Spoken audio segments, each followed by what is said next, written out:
आपने कहा कि ममता जी आप बंगाल को चलाइए। क्या उन्होंने वो जिम्मेदारी निभाई?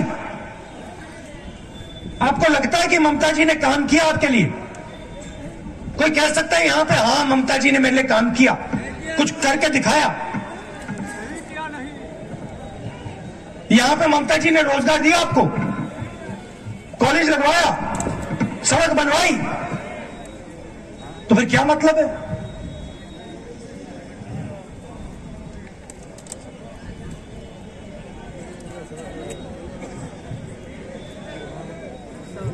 तो आपको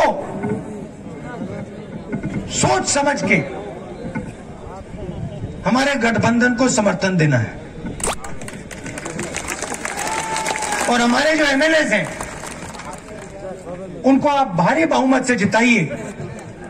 और एक बात याद रखिए, देखिए कांग्रेस पार्टी ने हमारे इतिहास में कभी बीजेपी के साथ समझौता किया? कभी किया? आपने देखा, सुना कभी? कभी किया? कभी अलायंस किया उनके साथ? नहीं किया ना। ममता जी ने किया है? ममता जी ने कभी किया? तो आप एक बात याद रखिए, हमारी आरएसएस बीजेपी से विचारधारा की लड़ाई है। जैसे दीपा जी ने कहा, उनकी विचारधारा ने हमारे सबसे बड़े लीडर की हत्या की है,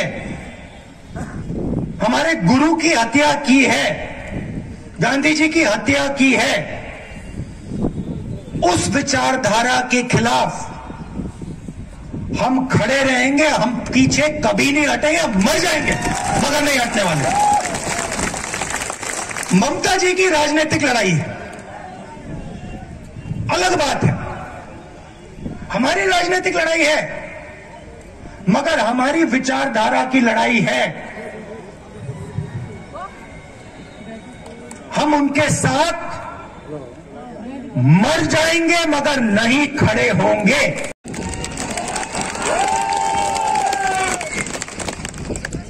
पहला प्रदेश है जहां रोजगार लेने के लिए पहले डिपॉजिट देना पड़ता है। पहले डिपॉजिट दो, फिर पता नहीं शायद मिले ना मिले, जेब में से पैसा तो निकलेगा। ममता जी की देन है।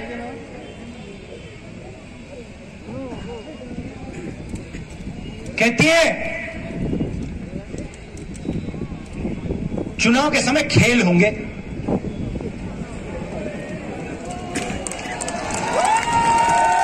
कैसा खेल? पहले आप यह समझाइए कि यहां की सड़क कौन बनाएगा? खेल खिलवाना है तो सड़क पे खेलेंगे ना।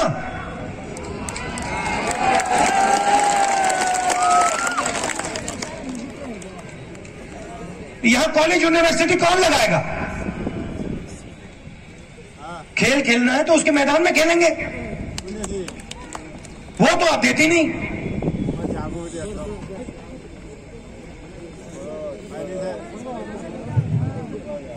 तो ड्रामा चल रहा है। एक तरफ नरेंद्र मोदी जी कहते हैं कोरोना आता है, कहते हैं भैया थाली बजाओ। मतलब पता नहीं, बात समझ नहीं आती आज तक। थाली बजाओ,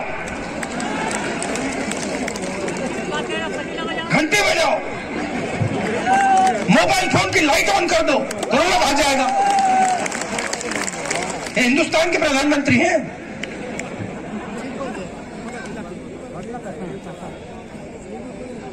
भाग गया कोरोना।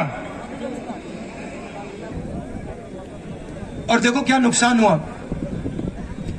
मोदी जी लॉकडाउन करते हैं बिना किसी से पूछे।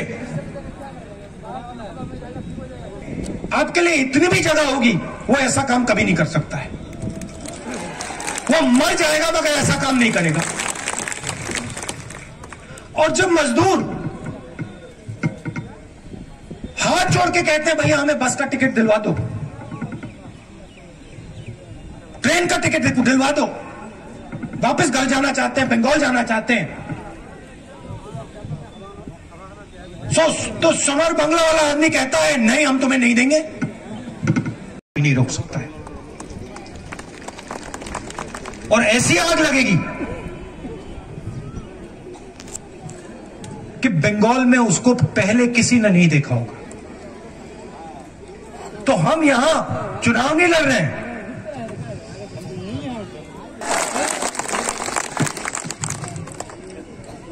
चुनाव में भाषण करने नहीं आया हूं। मैं आपको यह बताना चाह रहा हूं कि अगर बंगाल बट गया तो सबसे ज्यादा नुकसान बंगाल की जनता को होगा, बंगाल के भविष्य को होगा। अब आप देखिए, बीजेपी ने उत्तर प्रदेश में आग लगाई, उसके बल पर वो चुनाव जीते। हुआ ये, आग लगाई, चुनाव जीते। और उसके बाद क्या हुआ? जहां भी देखो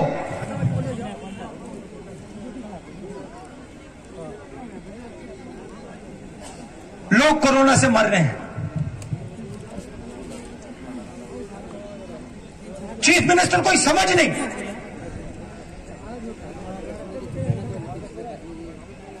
कोई समझ नहीं।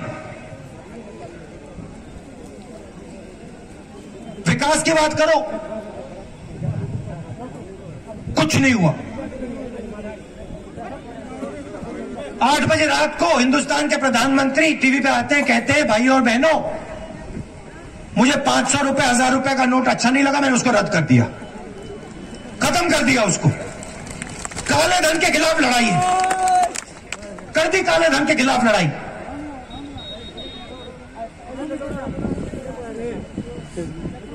लाखों लोग बर्बाद हो गए। किसानों के घर में जो थोड़ा सा पैसा था वो खत्म हो गया। 5 अलग अलग जीएसटी, 28% टैक्स, छोटे दुकानदारों पर टैक्स, स्मॉल मीडियम बिजनेस पर टैक्स, किसान पर टैक्स। आज तक छोटे दुकानदारों को जीएसटी नहीं समझ आई। अब जाइए किसी से भी पूछ लीजिए, किसी गरीब आदमी से पूछिए, अमीर से मत पूछिए, किसी भी गरीब आदमी से पूछिए नोटबंदी से आपका फायदा हुआ? हाथ जोड़ के कहेगा नहीं हुआ।